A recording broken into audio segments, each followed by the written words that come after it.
All right, good morning or good afternoon, depending on when you're watching this video.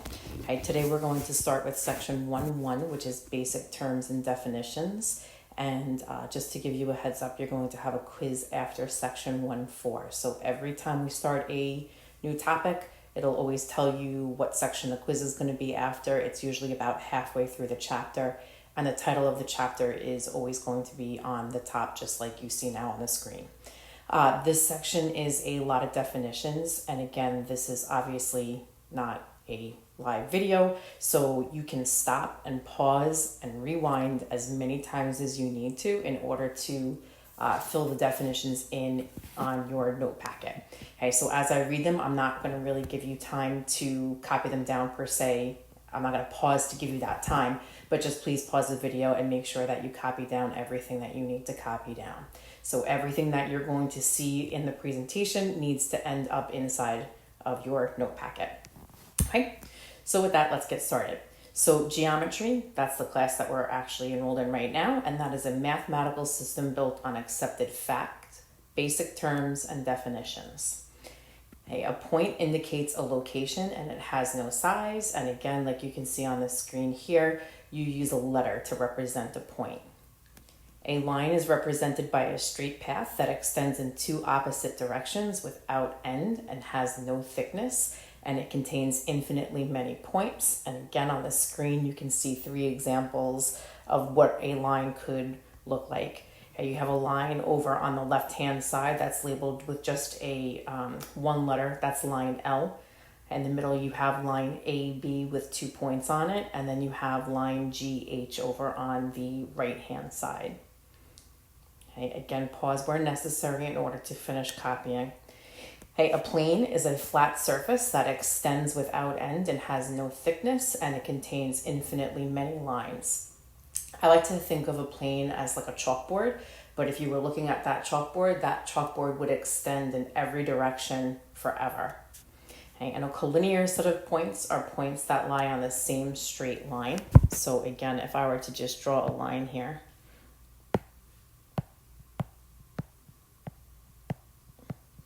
A, B, and C would all be collinear points then.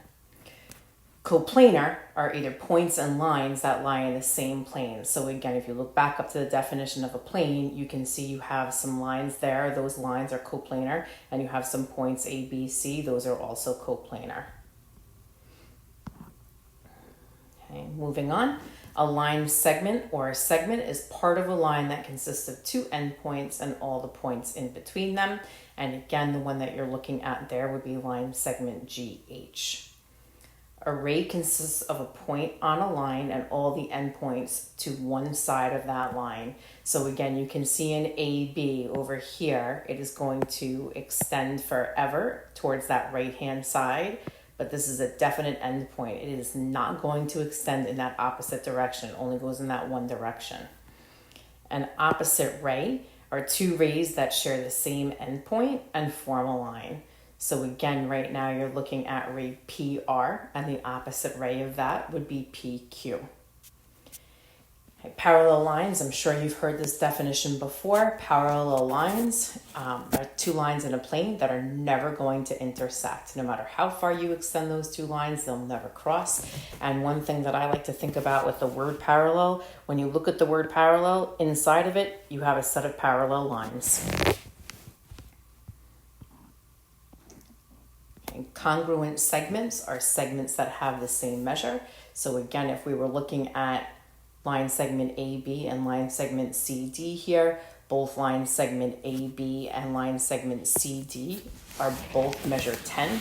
And if I just wanted to write that they were congruent, it might look something like this.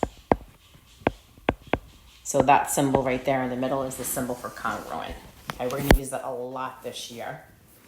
Okay, a midpoint is a point on a line segment that divides the line segment into two congruent segments. So again, if we're looking at line segment AC, B, right here in the middle, that's going to be your midpoint. And these marks on both sides of that line segment, again, you're going to see them a lot this year. Those mean when there's that one slash, that those are the two pieces that are congruent to each other. Okay, a line bisector is any line or a subset of a line that intersects the segment at its midpoint. Okay, so I like to think of a bisector, I kind of sometimes use the word cuts instead. So if we have our line segment is PQ and AB is bisecting that, AB cuts PQ in half. So PQ is what's getting cut. AB is not necessarily getting cut. It is only the line segment PQ that is getting cut. And again, how can I tell that? I see the two congruent measure marks there. Those two marks don't appear anywhere on AB, so we can't assume that anything else is congruent. Okay, and the same thing on the right-hand side, we have line segment AB being cut by line L, or being bisected by line L into two congruent pieces there as well. An angle is formed by two rays having the same endpoint, and that endpoint is called the vertex point. Okay, and again, you can see in the picture, you have your blue ray 1 and your blue ray 2, and they meet at B, and B is that vertex.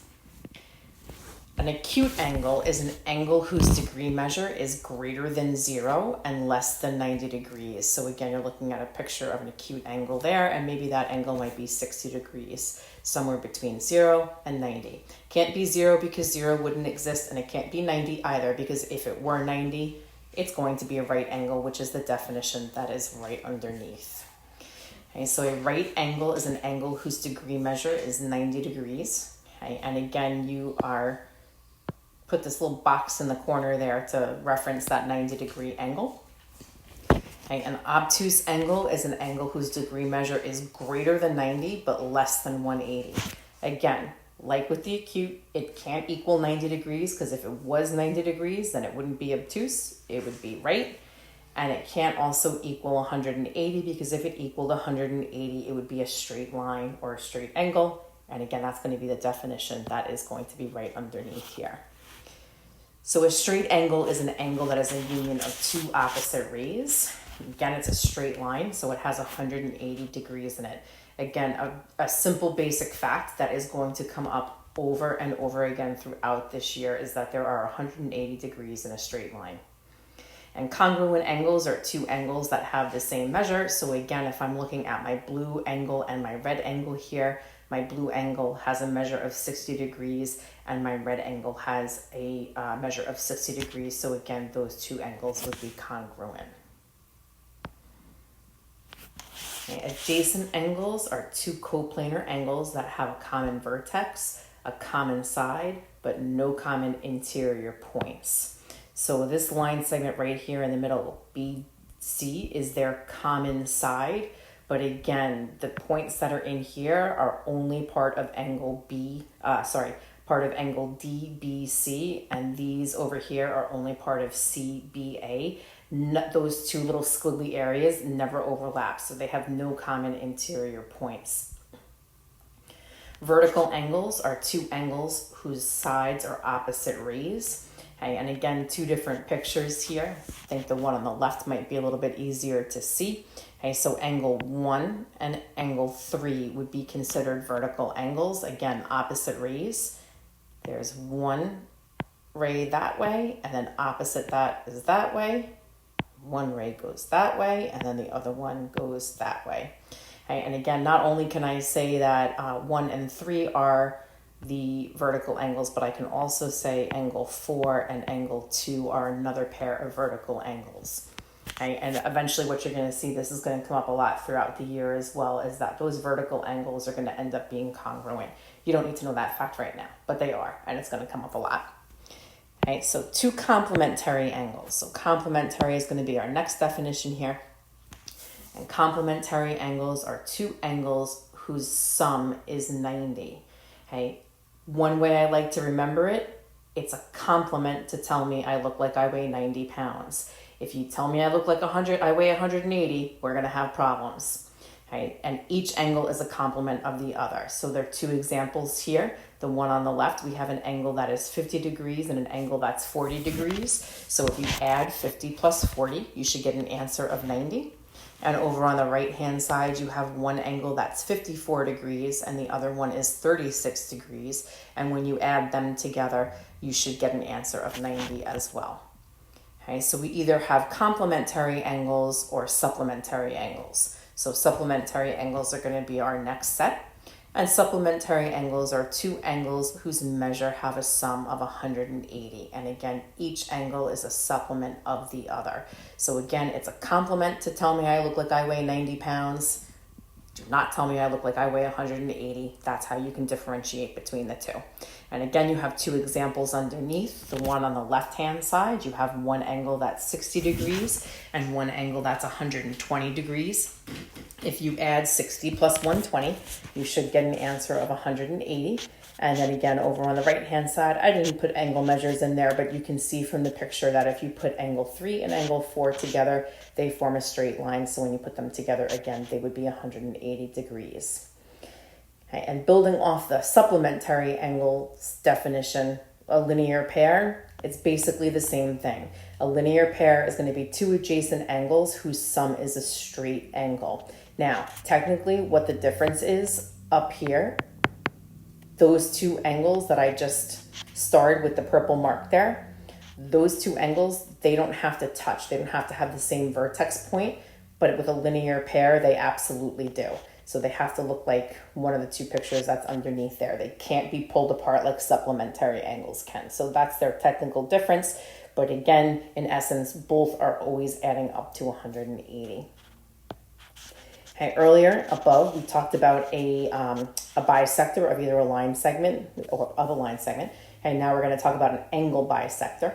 And an angle bisector is going to be a ray that divides an angle into two congruent angles. So you can see in my picture below that I have ray OA, and that ray OA cuts that full 60 degrees right in half to one angle that measures 30 degrees, and the other angle also measures 30 degrees. So again, instead of saying bisects, you can always say cuts. So OA cuts that angle into two congruent angles.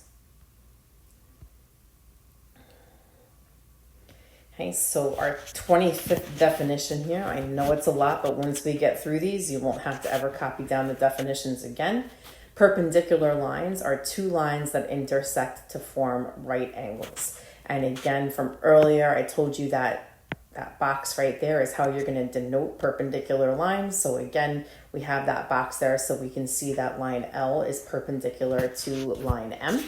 Or again, I could call that line AC is perpendicular to line DE. So if I wanted to write the perpendicular symbol, how that would look, I could say DE is perpendicular to AC. So that symbol right there is the symbol for perpendicular. Again, going to come up a lot during this year. Okay, a perpendicular bisector is just going to put two things together now. Perpendicular mean that it's going to have to form a 90-degree angle, and a bisector means it's going to have to cut something in half. So the perpendicular bisector is any line or subset of a line that is perpendicular to the line segment at its midpoint. So again, perpendicular has to have the right angle. So again, we have our little right angle marker there. And again, you can see that we have AD would be congruent to DB because again, you see those two marks there. And anytime you put a mark through two sides like that, that indicates that they're congruent.